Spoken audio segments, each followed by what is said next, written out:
ভাই ভাই ভাই লালালারি এত লালালারি করলে তো হয় কর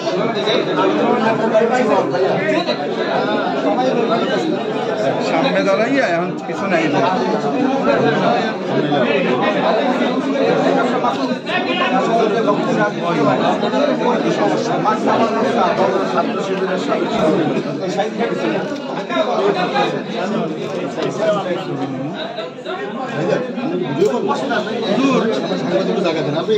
জায়গা দেখি সামনে তাকান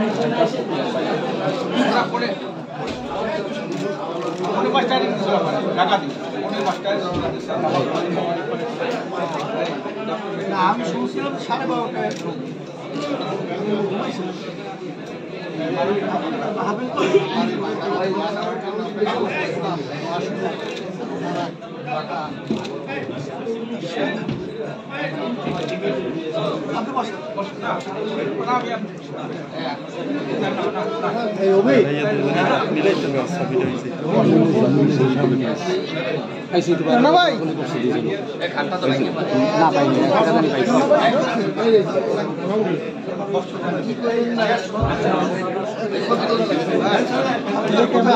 বুমটা দিয়ে দেন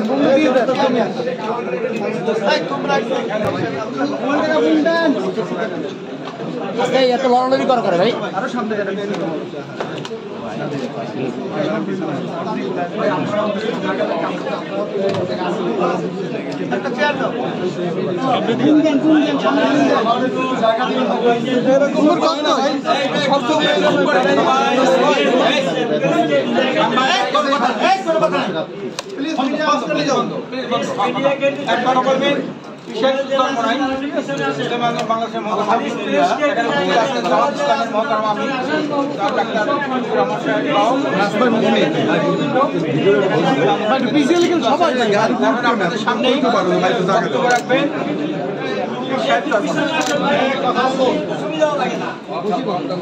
আলহামদুলিল্লাহ শুকরিয়া আদায় করতেছি মহান রব্বুল আলামিনের দরবারে। মোবাইল ভাই আব্বাস এটা নিচে নামাও, তোমার এটা নিচে নামাও।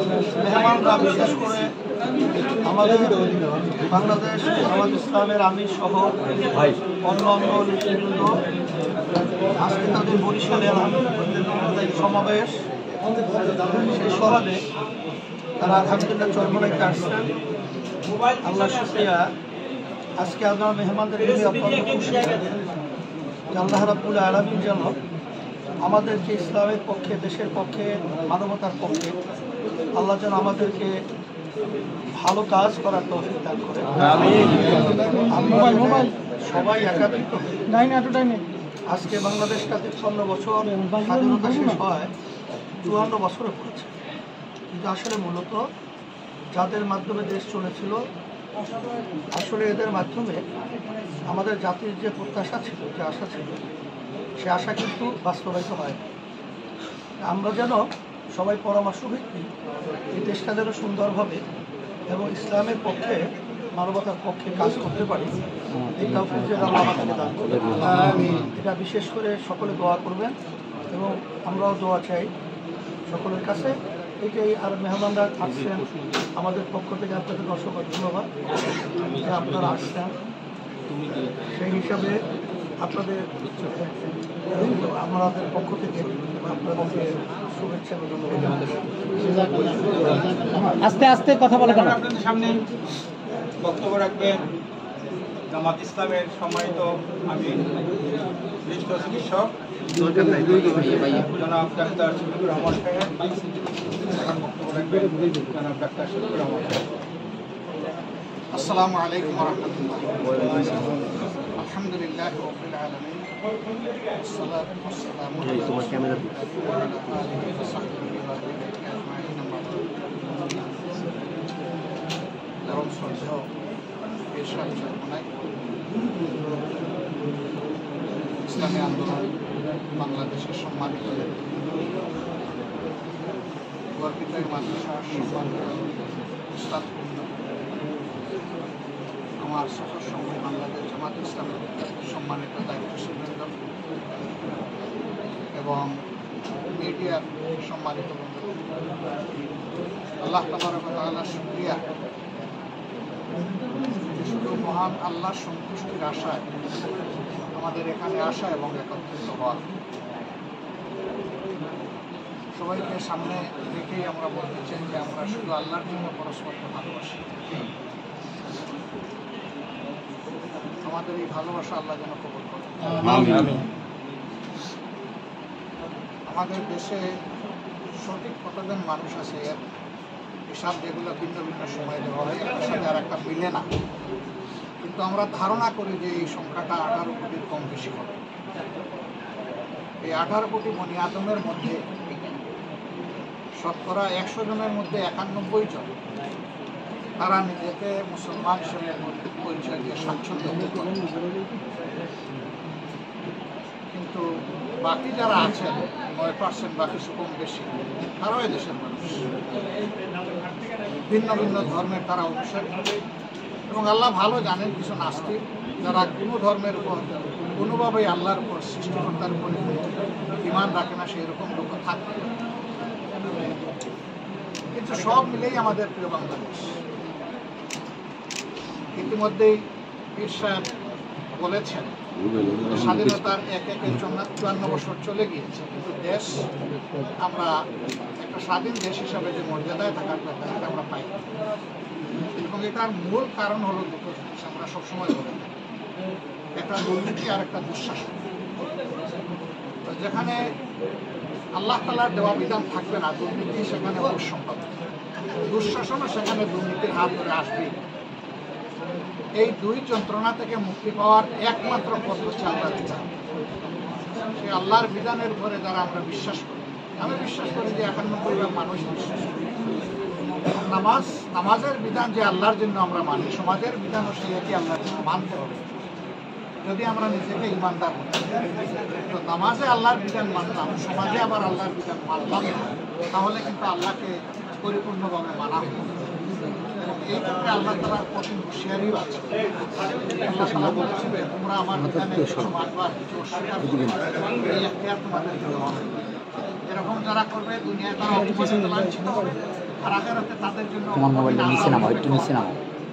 আমরা মনে হচ্ছে যে সেই লাঞ্ছনার মধ্যে কিছু মানা এবং কিছু না মানার কারণে আমরা আমাদের মনের তামান্না আকাঙ্ক্ষা হচ্ছে যে আমরা পুরোটা মানতে চাই, পুরোটা এখানে কায়েম হয়েছে, এটা দেখতে চাই। এই জন্য আমরা সারা দেশবাসী সহযোগিতা। প্রশ্ন আসতে পারে যারা মুসলিম তাদের ক্ষেত্রে তাদের ক্ষেত্রে মদিনায় যে বিধান ছিল সেই বিধান মদিনার বিধানের অধীনে সমস্ত ধর্মের মানুষ তাদের পূর্ণ নিরাপত্তা ভোগ করেছে এবং নাগরিক সমস্ত অধিকার তারা কথা বললেন না। তবে হ্যাঁ, মুসলমান অথবা মুসলমান এটা প্রশ্ন নয়, প্রশ্ন হলো যে রাষ্ট্রের সাথে কেউ যদি বেঈমানি করে গাদ্দারি করে তাহলে ইসলাম তার কঠিন শাস্তির ব্যবস্থা করেছে। এটা কোনো বিশেষ ধর্মের জন্য, যিনি গাদ্দারি বিশ্বাসঘাতকতা করবেন তার জন্য সেই শাস্তি আনবে। আলহামদুলিল্লাহ বাংলাদেশের জনগণের মনে আকাঙ্ক্ষা যে ইসলাম একবার এই দেশে থাকবে, কারণ এই দেশের মানুষরা মতবাদ জানিয়েছে। আপনারা দোয়া করবেন ইসলামের জন্য।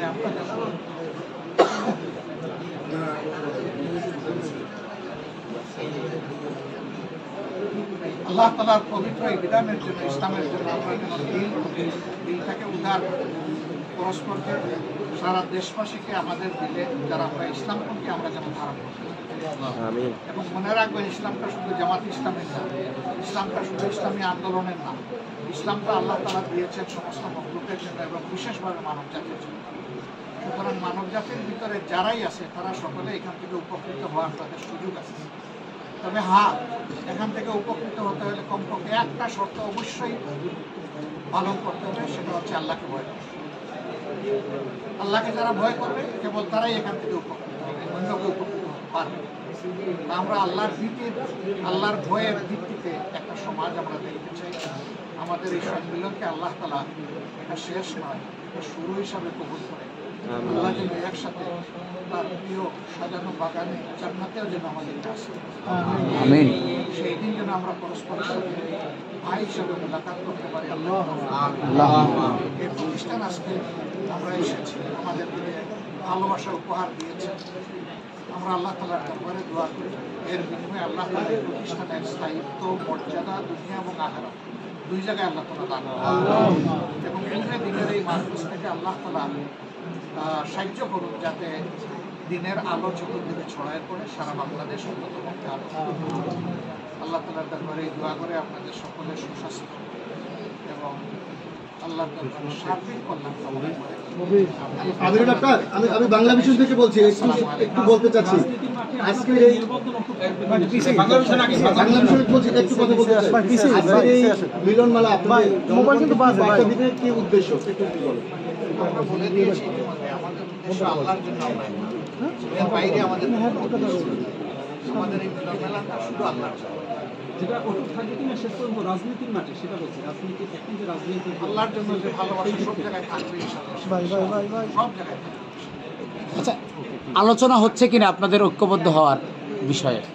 আমরা এক আছি, আমরা এক আল্লাহ, এক পরিবার, এক রাসূল সাল্লাল্লাহু আলাইহি সাল্লাম, আমরা সবাই বিশ্বাস করি এই জায়গায় আমাদের মধ্যে কোনো আমরা না, আগামী নির্বাচনের ব্যাপারে আর কি আপনারা কি সিদ্ধান্ত নিচ্ছেন? দোয়া করেন জনগণের প্রত্যাশায় দেশপ্রেমিক ইসলামী জনতার প্রত্যাশা হচ্ছে যে সব কেন্দ্রে যেন একটা বাক্স থাকে। দোয়া করবেন।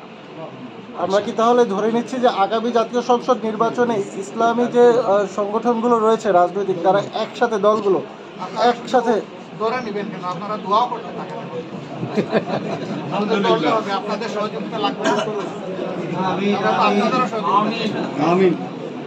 সবার সহযোগিতা লাগবে।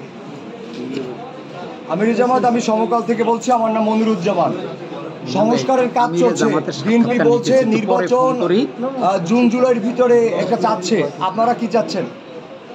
আমাদের এই ভাই পরিষ্কার করে বলেছেন সুষ্ঠু নির্বাচনের জন্য যে সংস্কার প্রয়োজন সেটা করে তারপরে নির্বাচন, একই কথা আমাদের, ভিন্ন কোনো কথা নেই। স্থানীয় সরকার নির্বাচন আগে চাচ্ছেন না জাতীয় নির্বাচনটা আগে চাচ্ছেন? আগে সংস্কারটা হোক না, আগে মানে তরকারি পাকানোর জন্য মাছ সবজি সব কিনে আনি, কাটাকুটি হোক, প্রসেসিং হোক, তারপরে কড়াইতে চড়াবো ইনশাআল্লাহ।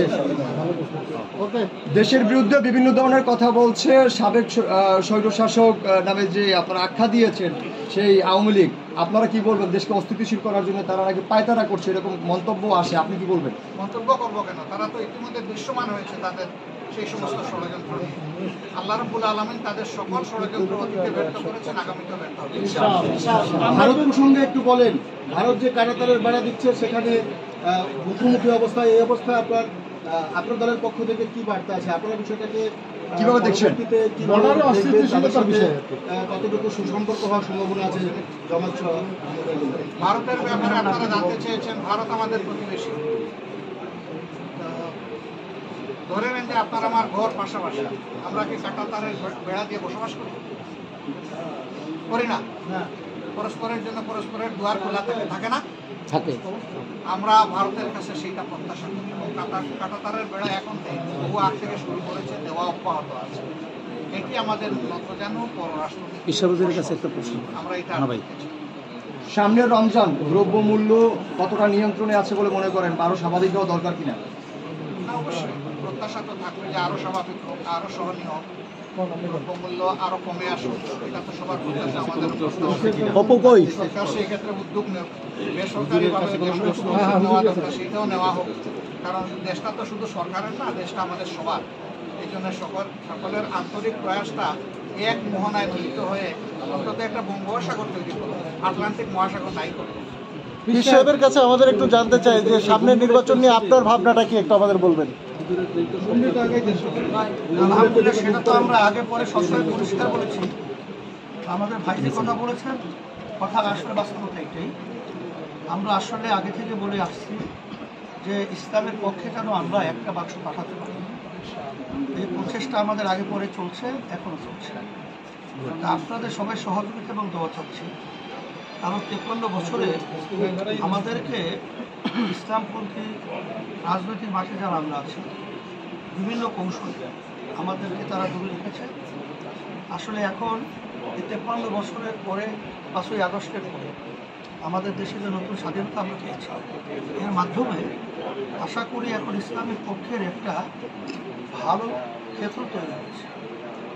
এই ক্ষেত্রে যদি আমরা সময় উপযোগী বিচারই করতে না পারি তাহলে এটা তো আমাদের জন্য অকল্যাণ এবং দুঃখ। হুজুর, জন্য আমরা সবাই যদি একাত্রিত হয়ে এই দেশ গড়ার ব্যাপারে আমরা কাজ করতে পারি, এটা বিশেষ করে আমরাও দোয়া চাই এবং বিশেষ করে আমরাও দোয়া করছি। হুজুর, আপনি তো পিআর পদ্ধতিতে নির্বাচন চাচ্ছেন, পিআর পদ্ধতিতে নির্বাচনের দাবি করেছেন, সেই ক্ষেত্রে জামাতের আমির মহোদয় কি একমত কিনা এই বিষয়টায়? আমাদের দাবি ওনাদের দাবি একই দাবি। দাবির মধ্যে কোনো কনফ্লিক্ট নেই, সব হুবহু এক। কিন্তু আমরা কোনো পরামর্শ করি না, এটা অন্তর থেকে বের হয়েছে, বের হয়ে চলে আসছে। পীর সাহেব এবং সভাপতি আমির মহোদয়, আপনাদের দুজনের কাছে প্রশ্ন যে আমরা দীর্ঘদিন যাবৎ একটা বিষয় জানি যে জামায়াতে ইসলামী এবং ইসলামী আন্দোলনের ভিতরে একটি মনোমালিন্য একটা সম্পর্ক আমরা দেখে আসছি, সেইখান থেকে কি উত্তরণ হয়ে গেল নাকি আমরা কি যুগপথ পথে চলার পথে, মানে এই জায়গাটা একটু মন্তব্য আপনাদের দুজনের কাছ থেকে আশা করছি। একটা চিন্তার ব্যবধানতা রাজনীতি মাঠে যারা কাজ করে থাকতেই পারে। আমি কিছুদিন আগে এক সাংবাদিক থেকে বলছিলাম যে আমাদের উদ্দেশ্য ঢাকা পৌঁছা, রুট ভিন্নতা থাকতে পারে, কিন্তু এখানে মূল ব্যাপারটা হলো চিন্তার ব্যবধানতা। আমরা ইসলামী আন্দোলন বাংলাদেশ মনে করি যে বাংলাদেশে 100-র ভিতরে 92 জনের মতো মুসলমান বসবাস করে। এই দেশের ভিতরে বাস্তবতা হলো ইসলামী নীতি আদর্শটাই এক পর্যায়ে রাষ্ট্রীয় পর্যায়ে বাস্তবায়িত হবে এবং এটাই বাস্তবতা। কিন্তু আমরা আসলে দেখেছি যে অন্য অন্য যে স্বার্থান্বেষী মহল রাজনৈতিক, তারা কিন্তু নিজেদের স্বার্থে এবং দলের স্বার্থে অনেকাংশে আমাদেরকে ব্যবহার করেছে, আমাদেরকে সিঁড়ি হিসাবে ব্যবহার করে তারা ক্ষমতার মস্তদে বসে ইসলামের পক্ষে তাদের থেকে কোনো ভালো কাজ আমরা লক্ষ্য করি নাই বা তারা জাতির জন্য পাই নাই, দেশের জন্য। আর ইসলামী আন্দোলন বাংলাদেশ আমাদের চিন্তাটা হলো যে আমরা কারো সিঁড়ি হব না, আমরা পরগাছা হব না, আমরা নিজেরাই ইসলামের পক্ষে একটা শক্তি অর্জন করব এবং ইসলামী শক্তি নিয়ে আপনার বাংলাদেশের ক্ষমতার মস্তদে এটা থাকবে, এটাই আমাদের চিন্তা ছিল। বিগত দিনে আমরা দেখেছি যে ওরা আমাদেরকে বারবার ব্যবহার করেছে, কিন্তু আমরা ব্যবহৃত হতে চাই না। এখন তো আপনারা লক্ষ্য করছেন যে বর্তমানে যে পরিবেশটা চলছে, এই পরিবেশে কিন্তু আমরা অনেকটাই কাছাকাছি চলে আসছি। আলহামদুলিল্লাহ। আমির মহোদয়ের বক্তব্য, মন্তব্য। আলহামদুলিল্লাহ, বলছি যে ভাই ভাই ভাইয়ের তো কোনো ব্যবধান থাকে না, তার মন্তব্য আমার মন্তব্য একই মন্তব্য, আলাদা কিছু না। আচ্ছা, আমার একটা প্রশ্ন, দুজনের কাছে একটা প্রশ্ন লাগবে না, আপনারা যারা এখানে আসছেন ওরা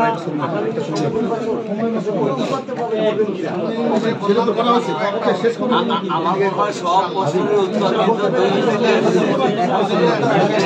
গরমে দুইজনের হাতে সিদ্ধ হয়ে গেছে। আল্লাহ লাগবে না, দরকার নাই। আলহামদুলিল্লাহ।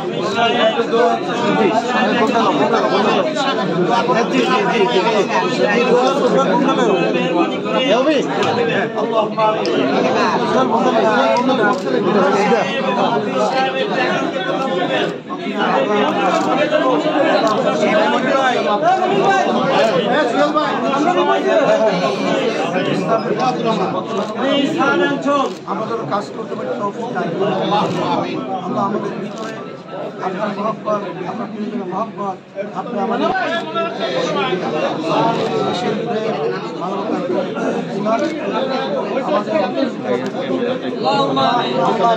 স্বার্থ দলের স্বার্থের ঊর্ধ্বে থেকে আমরা যেন ইসলামের উদ্দেশ্যে মানবতার পক্ষে কাজ করতে পারি। আল্লাহ বিশেষ করে আমরা এখানে রাখতে পারছি, আমরা যে অসুবিধার মধ্যে আছি, অসুবিধা থেকে আমাদেরকে আপনি হেফাজত করেন, অসুবিধা দূর করেন।